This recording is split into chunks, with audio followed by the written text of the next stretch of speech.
Hi ಎಲ್ರಿಗೂ ನಮಸ್ಕಾರ. ನಾನು ನಿಮ್ಮ ಕಾಮಾಕ್ಷಿ ಕುಮಾರ್ ಯೂಟ್ಯೂಬ್ ಚಾನಲ್ಗೆ ಸ್ವಾಗತ. ಬೆಳಗ್ಗೆನೆ ಬಿಸಿನೀರು ಕುಡಿಬೇಕು. ಹಂಗಾಗಿ 2 ಲೋಟ ಬಿಸಿನೀರು ಕುಡಿದ್ವಿ. ನಾನು ನನ್ನ ಮಗಳು 1 ಲೋಟ ಬಿಸಿನೀರು ಕುಡಿದ್ವಿ. ಆಮೇಲೆ ನಾನಿವತ್ತು ಬೆಟ್ಟದ ನೆಲ್ಲಿಕಾಯಿ ಜ್ಯೂಸ್ ಮಾಡೋಣ ಅಂತ ಪುದೀನ ಸೊಪ್ಪು, ಶುಂಠಿ, ಜೀರಿಗೆ, ಸ್ವಲ್ಪ ಬೆಟ್ಟದ ನೆಲ್ಲಿಕಾಯಿ ತೊಗೊಬಂದಿದ್ದೆ ದಪ್ಪ ದಪ್ಪದು. ಚೆನ್ನಾಗಿತ್ತು. ಡೈಲಿ ಒಂದು ಬೆಟ್ಟದ ನೆಲ್ಲಿಕಾಯಿ ತಿಂದರೆ ತುಂಬ ಒಳ್ಳೆಯದು. ಹಾಗೆ ಪುದೀನ ಸೊಪ್ಪು ಅದನ್ನು ಅಷ್ಟೇ ಎಲ್ಲನೂ ಹಾಕ್ಬಿಟ್ಟು ಮಿಕ್ಸಿ ಜಾರ್ಗೆ ಹಾಕಿದೆ. ಎಲ್ಲ ಸಣ್ಣಗೆ ಹೆಚ್ಚಿ ಬೆಟ್ಟದ ನೆಲ್ಲಿಕಾಯಿನ ಪುದೀನ ಸೊಪ್ಪೆಲ್ಲ ಕ್ಲೀನ್ ಮಾಡಿಕೊಂಡು ಅದನ್ನೆಲ್ಲ ನಾನು ಮಿಕ್ಸಿ ಜಾರ್ಗೆ ಹಾಕ್ಕೊಂಡು ಸಣ್ಣಗೆ ರುಬ್ಕೊಂಡೆ. ಒಂದು ಸಲ ಡ್ರೈ ಆಗಿ ರುಬ್ಕೊಂಡೆ. ಆಮೇಲೆ ಸ್ವಲ್ಪ ನೀರು ಹಾಕಿದೆ, ಶುಂಠಿನೂ ಹಾಕಿದೆ, ಸ್ವಲ್ಪ ಜೀರಿಗೆನೂ ಹಾಕಿದೆ. ಇದೆಲ್ಲ ಮಾಡ್ಕೊಂಡು ಬೆಳಗ್ಗೆ ಹೊತ್ತು ಫ್ರೆಶ್ಶಾಗಿ ಕುಡಿದ್ರೆ ಚೆನ್ನಾಗಿರುತ್ತೆ.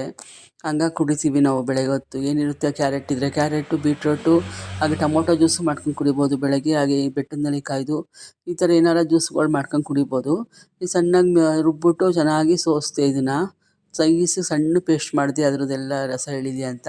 ಚೆನ್ನಾಗಿ ಪೇಸ್ಟ್ ಮಾಡಿ ಚೆನ್ನಾಗಿ ಸೋಸಿ ಅದ್ರ ರಸ ಎಲ್ಲ ತೆಗ್ದು ನಾನು ನನ್ನ ಮಗಳು ಇಬ್ಬರು ಕುಡಿದ್ವಿ. ಇದೆಲ್ಲ ನಮ್ಮ ಮನೆಯವ್ರು ಕುಡಿಯಲ್ಲ. ಅವ್ರೇನೋ ಒಂದು ಚಮ್ ನೀರು ಕುಡಿತಾರೆ, ತಣ್ಣೀರು. ಬೆಳಗ್ಗೆ ಎದ್ದ ತಕ್ಷಣ ಒಂದು ಚಮ್ ನೀರು ಕುಡಿತಾರೆ. ನಾವು ನೀರು ಕುಡಿದ್ಬಿಟ್ಟು ಜ್ಯೂಸ್ಗಳು ಕುಡಿತೀವಿ. ಬೆಳಗ್ಗೆ ಏನು ಕಾಫಿ ಕುಡಿಯಲ್ಲ, ಅಪರೂಪಕ್ಕೆ ಒಂದೊಂದು ಸಲ ಕುಡಿತೀವಿ ಬೆಳಗ್ಗೆ ಹೊತ್ತು. ಹಂಗಾಗಿ ಇದನ್ನು ನಿಮ್ಮ ಬೆಟ್ಟದ ನೆಲ್ಲಿಕಾಯಿ ಜ್ಯೂಸ್ ಮಾಡಿದೆ. ಜ್ಯೂಸ್ ಮಾಡ್ಕೊಂಡು ಕುಡಿದ್ವಿ. ಕುಡಿದ್ಮೇಲೆ ಇನ್ನು ಬೆಳಗ್ಗೆನೇ ಅಡುಗೆ ತಿಂಡಿ ಎಲ್ಲ ಮಾಡಬೇಕಲ್ವ. ಹಂಗಾಗಿ ನಾನು ಬೆಳಗ್ಗೆ ಇವತ್ತು ಅಡುಗೆ ಮಾಡಿಬಿಡೋಣ ಅಂತ ನಾನು ಬೀನ್ಸ್ ಪಲ್ಯ ಮಾಡಿದ್ದೆ. ಬೀನ್ಸ್ ಎಲ್ಲ ಸಣ್ಣಗೆ ಹೆಚ್ಚಿಬಿಟ್ಟು ಕಡಲೆಬೇಳೆ ಹಾಕ್ಬಿಟ್ಟು ಬೀನ್ಸ್ ಪಲ್ಯ ಮಾಡಿದ್ದೆ. ಹಾಗೆ ತಿಳಿ ಸಾರು ಮಾಡಿದೆ. ತಿಳಿ ಸಾರು ಅಷ್ಟೇ. ತಿಳಿ ಸಾರಿಗೆ ಕಾಂಬಿನೇಷನ್ ಬೀನ್ಸ್ ಪಲ್ಯ. ಹಾಗೆ ಇವತ್ತು ಸೊಪ್ಪಿನ ಸಾರು ಮಾಡೋಣ. ಹಾಸನಾಂಬ ಸಾಂಬಾರು ಕೇಂದ್ರದಿಂದ ಪುಡಿ ತೊಗೊಬಂದಿದ್ದೆ. ಸಾಂಬಾರು ಪುಡಿ ತಂದಿದ್ದೆ, ತರಕಾರಿ ಸಾರು ಪುಡಿ. ಅದರಲ್ಲಿ ನಾನು ಸಾಂಬಾರು ಮಾಡೋಣ ಅಂತ ನಾನು ಸೊಪ್ಪು ಬೇಳೆ ಹುಳಿ ಮಾಡೋಣ ಅಂತ ನಾನು ಮೊದಲಿಗೆ ಸೊಪ್ಪನ್ನೆಲ್ಲ ಚೆನ್ನಾಗಿ ಹೆಚ್ಕೊಂಡು ತೊಳ್ಕೊಂಡಿದ್ದೀನಿ. ತೊಳೆದ್ಬಿಟ್ಟು ಹೆಚ್ಚಿದ್ದೀನಿ.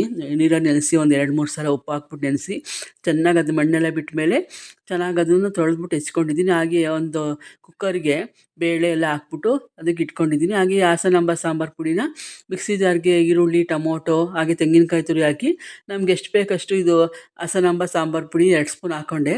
ತುಂಬ ಚೆನ್ನಾಗಿದೆ. ನಂಗೆ ಗೊತ್ತಿರಲಿಲ್ಲ ಎಷ್ಟು ಚೆನ್ನಾಗಿರುತ್ತೆ ಅಂತ. ಹಂಗಾಗಿ ಅದು ಒಟ್ಟಿಗೆ ರುಬ್ಬಿದೆ. ಈರುಳ್ಳಿ, ಟೊಮೊಟೊ, ಸಾಂಬಾರು ಪುಡಿ, ತೆಂಗಿನಕಾಯಿ ಇಷ್ಟೇ ರುಬ್ಬೋದು. ಸುಮ್ಮನೆ ಮಿಕ್ಸಿ ಜಾರ್ಗೆ ಹಾಕೊಂಡು ರುಬ್ಕೊಂಡೆ. ಹಾಗೆ ನಾನು ಬೇಳೆಗಳೆಲ್ಲ ಹಾಕಿ ಸೊಪ್ಪು ಹಾಕಿ ಕುಕ್ಕರ್ಗೆ ಇಟ್ಟಿದ್ದೆ. ಅದಕ್ಕೆ ಒಂದು ಅರ್ಧ ಟೊಮೊಟೊ, ಅರ್ಧ ಸಣ್ಣಕ್ಕೆ ಈರುಳ್ಳಿ ಹೆಚ್ಕೊಂಬಿಟ್ಟು ಸಣ್ಣಗೆ ಟೊಮೊಟೊ ಹೆಚ್ಕೊಂಡು ಹಾಕೊಬಿಡೋದು ಬೇಳೆ ಜೊತೆಗೆ. ಬೇಳೆ ನಾನು ಅದು ಮಾಮೂಲಿ ತೊಗರಿ ಬೇಳೆ, ಕೆಂಪು ಬೇಳೆ, ಸ್ವಲ್ಪ ಹೆಸರು ಬೇಳೆ, 3 ಥರ ಬೇಳೆನೂ ಹಾಕ್ತೀನಿ. ಸ್ವಲ್ಪ ಹೊತ್ತು ನೆನೆಸಿಡ್ತೀನಿ. ಸ್ವಲ್ಪ ಹೊತ್ತು ಬೇಳೆಗಳನ್ನ ನೆನೆಸಿಡೋದ್ರಿಂದ ಗ್ಯಾಸ್ ಆಗೋಲ್ಲ, ಗ್ಯಾಸ್ಟ್ರಿಕ್ ಪ್ರಾಬ್ಲಮ್ ಆಗೋಲ್ಲ. ಹಾಗೆ ಇದನ್ನು ಒಟ್ಟಿಗೆ ಕುಕ್ಕರ್ಗೆ ಇಡೋಣ ಅಂತ ಕುಕ್ಕರ್ಗೆ ಅರಳು ಉಪ್ಪೆಲ್ಲ ಹಾಕಿ ಎಲ್ಲ ಚೆನ್ನಾಗಿ ಮಿಕ್ಸ್ ಮಾಡಿದೆ. ನಾನು ಸಾಂಬಾರಿಗೆಲ್ಲ ರೆಡಿ ಮಾಡಿ ಮಿಕ್ಸ್ ಮಾಡಿದೆ. ಒಂದು 3-4 ವಿಷಲ್ ಹೊಡಿಸ್ದೆ. ಚೆನ್ನಾಗಿ ಬೇಯಲಿ ಸೊಪ್ಪು ಬೇಳೆ ಎಲ್ಲ ಅಂತ ವಿಷಲ್ ಹೊಡಿಸ್ದೆ. ಹಾಗೆ ತೆಗೆದ್ರೆ ಚೆನ್ನಾಗಿ ಬೆಂದಿತ್ತಿದು ಸಾಂಬಾರು.